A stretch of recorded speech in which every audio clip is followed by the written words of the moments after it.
someone do a live last night. And I'm literally sick to my stomach. And then I talked to a friend on the phone, and I said, I gotta go. I'm gonna go throw up. And they said, don't do a live right now. Don't do a live. They wanted me to do a live, but they didn't want me to do it right now because I'm too upset.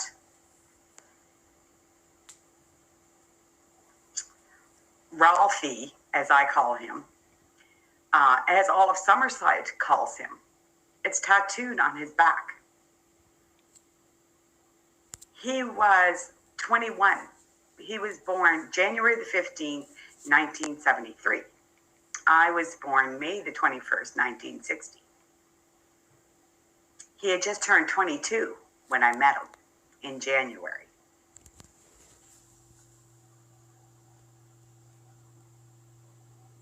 I did buy a Mustang with cash. I did.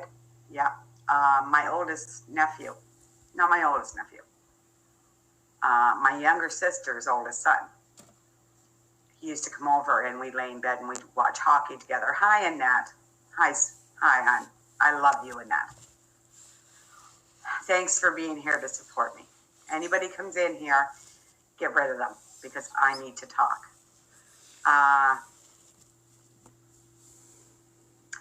He used to come over and we'd lay in bed and we'd watch hockey together. I love hockey. All of my grandsons play hockey. So we had a bet, and the bet was if his team won, I would have to go buy this yellow convertible Mustang. That brings a smile to my face. If his team won, Lord knows what he would have had to do something, but it would have been buy a Mustang. That's for sure. His team won. So, of course, Auntie Ollie went down the next day and I bought a Mustang with cash. The police now know this. I'm not lying. I've never lied. Never will lie. And my dad always taught me, you're only as good as your word. And if I give you my word, take it to the bank. Anyway, we were being investigated for over a year before that. I believe I can say his name because we're going back in 2003. Paul Charlebois was the head guy. Ralphie met him. He wouldn't even talk to me because I was a girl. Women were to be seen and not heard. Thank you, Annette. I would always have to sit in the car, and Ralphie and him would go do the deals together. So Paul was in prison. The day he got out of prison was the day the investigation started in March 2001.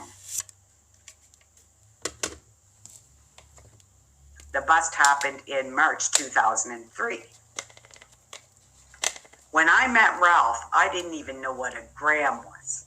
Didn't even know how to cut a gram up. Had no clue. Didn't know anything about drugs. He was on the needles doing coke. And he came to, I met him. I met him a few different times. That's like 3 or 4 different times in a different way. My car was stolen. He was going to buy my car from somebody else. He didn't steal it. He was going to buy it. So we met that way in the courtroom. Then we met again at a bar called the Regent. And we were both drunk and we were dancing. He asked me to dance and I fell on him. Then a couple of weeks later, a friend of ours, Linda, called me. And I had already told her about this cute little blonde I'd been dancing with. And I fell on him. And so she called me and she said, do you remember telling me about that cute little blonde? Or that blonde you fell on? And I said, yeah. And she said, well, he's here. And I said, well, tell him thanks for breaking my fall. And we laughed. And she said, well, why don't you tell him yourself? And I, sitting at home all by myself up on Beaton Avenue is where I lived. And I said, sure. So I just threw on a pair of jeans and a t-shirt, and I went down there. And there was lots of booze. And one thing led to another, and we all started to drink. And then one thing led to another again, and I ended up taking them home. I didn't have my daughters for the night. They weren't there. I never brought them home when my daughters were there. And they can both attest to that. And if I did, I would sleep on the couch. So I woke up the next morning. Hi, Deb. How are you? Thank you so much, Deb, for the emails. I'm kind of on a roll, and I don't want to lose sync here. But hi. I woke up the next morning, and I looked at him, and I said, how old are you? And he said, 21. I'll be 22 in a couple of days. And I got up, and I went to the bathroom, and I threw up. Now, mind you, I had been drinking all the night before. But as he liked to finish the story when I would tell it, he'd say, but you came back to bed, didn't you? Which was kind of funny, because it's like, yeah, I did. So there you go. He wasn't 18. He was 21, about to be 22. Okay, what other lies? He was doing needles, coke. And he had a drug house down on, it's Notre Dame Street and South Drive Connect. So Notre Dame stopped here, South Drive stopped here. Some people would call it Notre Dame, some people call it South. His drug house was on South Drive. He had two of his friends looking after the house and looking after his drugs. And me and Lisa nursed him back to health. During that time, which took about a week to 7 days, the guys that he had given his stuff to, which was just hash and oil, he never sold coke, they stole. They stole all his money. They smoked all his drugs. They did whatever.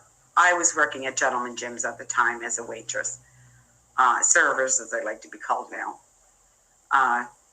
So yeah, he asked me for my check and said he'd pay me back in 3 days. So I gave him my check. And he did pay me back in 3 days. He paid me more than what he owed me and gave me lots in 13 years. Financially treated me like a queen, physically and mentally like a dog. But, that's something he has to deal with, not me. I never, ever, ever stalked Carista. To this day, or Ralph, to this day, and this is 14 years later, I don't go to Charlottetown alone, ever, because I know what she's done. There's a file on her in Summerside.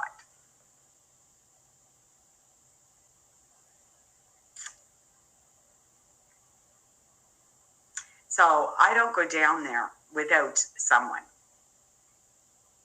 My brother will take me down to get my eyes dilated. If Annette is playing, my friend Annette is playing, I meet her at her motel. And we go for breakfast. We go to the gig. Then they walk me to my car. I'm still that nervous 14 years later. But it is what it is. What else? What other lies? Oh, that he set me up in a trailer while he was in prison? How? Oh my gosh. No, I got a job working at Salvation Army. And I started working there before I ever started volunteering. And I got the trailer. It was in the middle of the winter. I didn't have heat. I had no lights, no power. People can attest to this, not just me. Other people can tell this story. They know. If not for Lisa working at Pizza Delight, I wouldn't have even eaten once a day. Lisa would call me and she'd say, what do you want tonight, Mom? Do you want lasagna? Do you want spaghetti? Do you want a pizza or piece of pizza? Whatever. Or I wouldn't have even ate once a day. For the first year he was gone. Don't you dare cry, Ollie. You dare cry.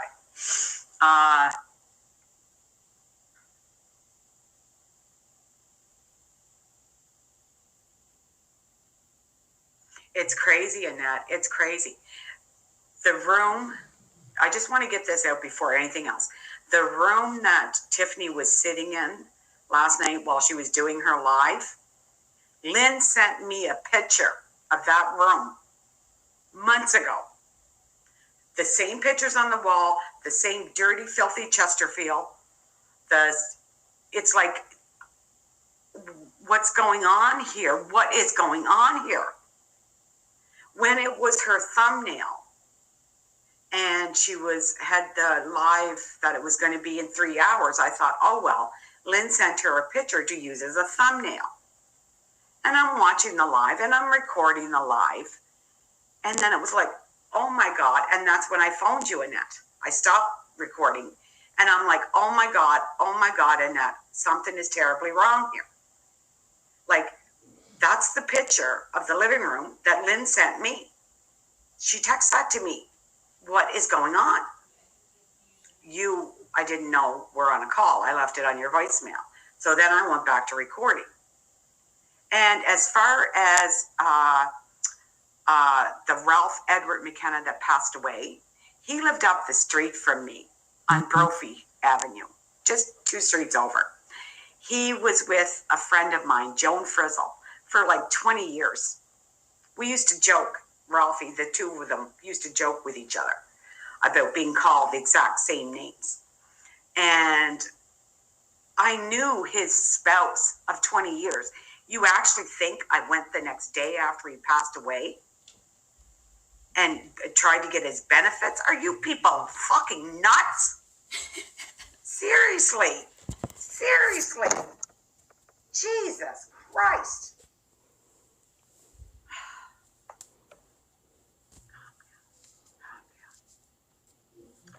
Ralph's benefits, when I was with him for the 13 years, I was his common law wife, not after, I forget what she said, 10 years or something like that.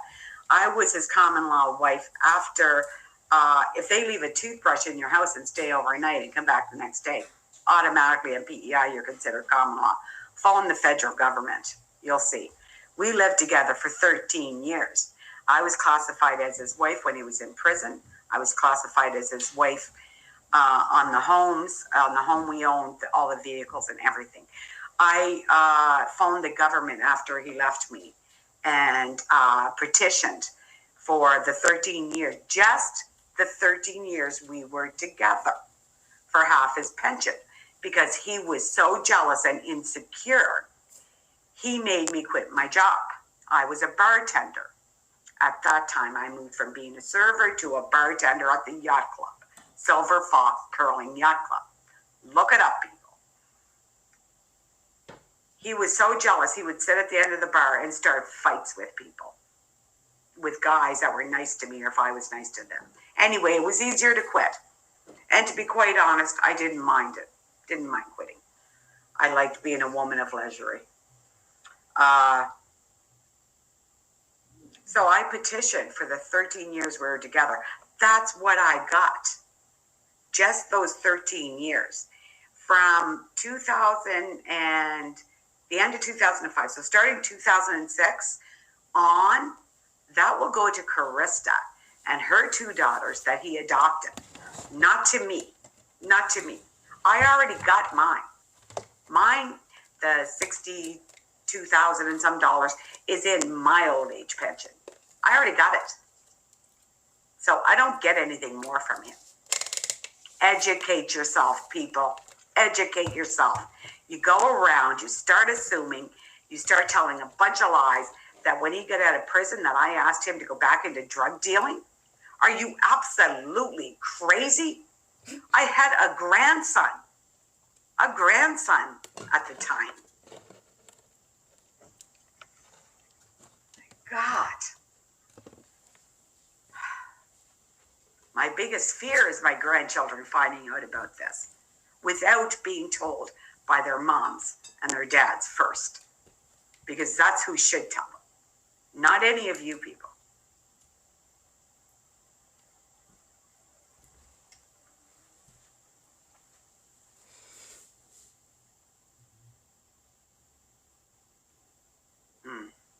No, I know that, Debbie.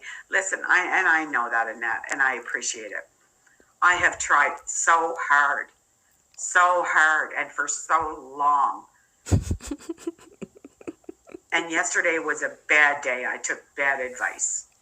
And I own that.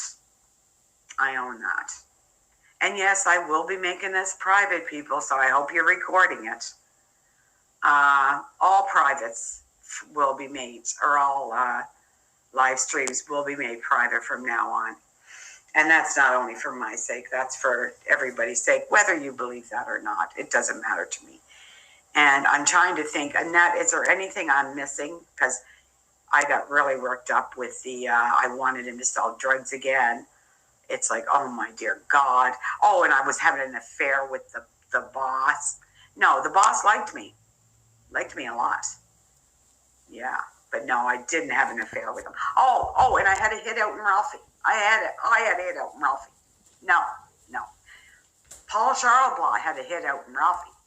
Ollie went to the police station, and that's the only thing I wrote about. The only thing. I never wrote about the drug dealing or anything else. I said that Paul was jealous of Ralph and my relationship, and he was going to try and take Ralph out because he had given Ralph what they call a hot shot, which was heroin and cocaine mixed in a Toronto motel. Ralph told me about that. And when Ralph told me that, I'm like, oh my God, what do I do? And he said, I don't know. I said, do I go to the police? He said, you do. I can still see him sitting and laying on the couch in the living room. You do what you want to do. You do what you have to do. I felt I had to go to the police because my husband, as I considered him at the time, was going to be killed. So I went to the police and I told them that. That's the only thing I ever told.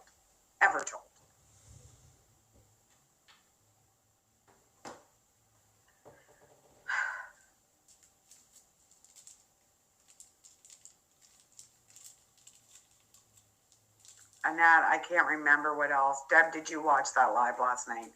Is there anything else that I'm missing?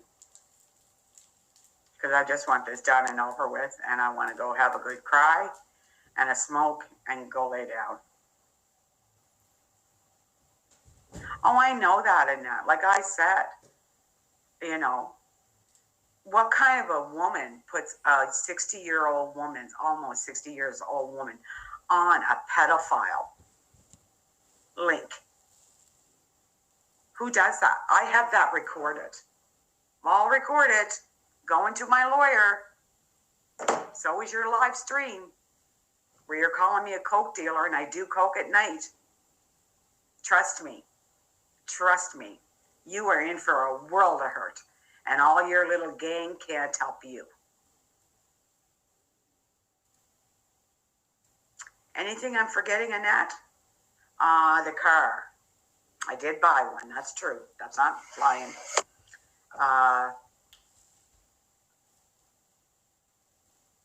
It's so sick.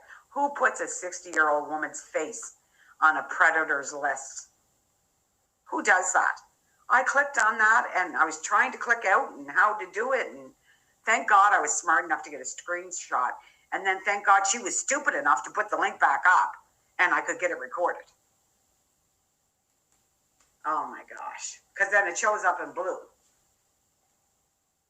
Okay, what else? I know you don't drink. I can tell because my mother's a drunk and I can't phone her after 6 o'clock at night because she's always drunk. Release that. Release how you said you were going to help me. Get rid of all of this.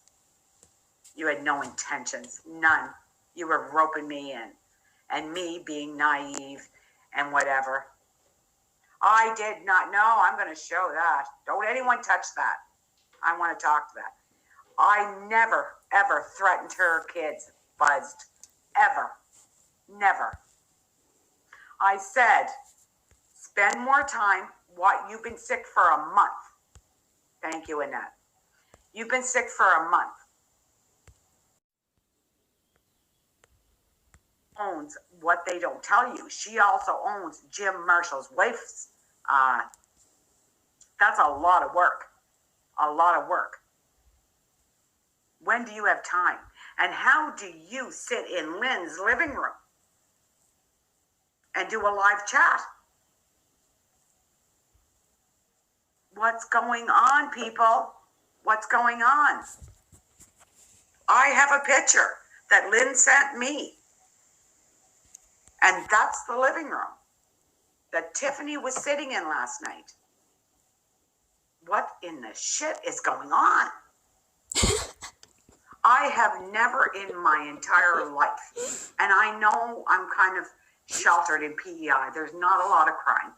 There's not a lot of bad people or, sure, we have malicious, evil people. We have our addicts and things like that, but nothing like this way to talk about any other channels or go down any rabbit holes or anything like that. It'll be about, like I said, mental illness, depression, anxiety, and good things. Like, how are your kids functioning in their new school in September? I'll take videos of Summerside and surrounding areas, and it'll be about that, and we'll talk about those kind of things. But it's going to take time. People aren't just going to show up, and I don't blame them, and I'm not one bit offended. I understand. I really do. I wouldn't want to go around crazy like this. I mean, I look as crazy as they do. So, I do believe. I don't know. No, well, for one thing, I didn't know you'd be home or around, Deb. So I was a little surprised when I seen you. Yeah. I'm not surprised that you would join us, because you join us all the time. Just surprised because I didn't know you'd be around. That's all. Yes. Love one another. Like, just be kind. Don't be going out there and putting all these, they're not even half truths. I know, Deb, you've been so supportive. You and Annette and Margaret are all so supportive. Like, they're not even half truths anymore. There's no truth whatsoever. Well, they got the convertible right, or they got the Mustang, but it was convertible. Hey, I'm a Champagne girl, and I had the budget to do it back then. I know, I'm being a smart ass. Anyway, and it was yellow, which is my favorite color for that person that when he said he's known me for 40 years, didn't know my favorite color. Favorite color since I cannot remember not being my favorite color. Anyway. Okay, like I said, I'm going to cut this, and when we do start them up again, then it'll just say clean slate, and everybody will know. Clean slate.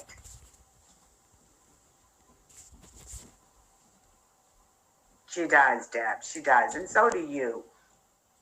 So do you. I don't know if I'm up for a drink tonight, Annette. But I don't know if it'd be wise for me to drink tonight. I haven't had a drink since that night. All those people come in with all my, with my daughter's names and grandson's names. And I got so upset that I had a half a glass of wine, and I didn't even finish that, I don't think, did I? Don't remember. I will, Deb. I will. We will be doing a live soon. We will. But like I said, no talking about anybody else. I don't care what anybody else does. I don't want to know what's on anybody else's channel. I watched that today because I was told all this stuff was on there, and I didn't believe the person.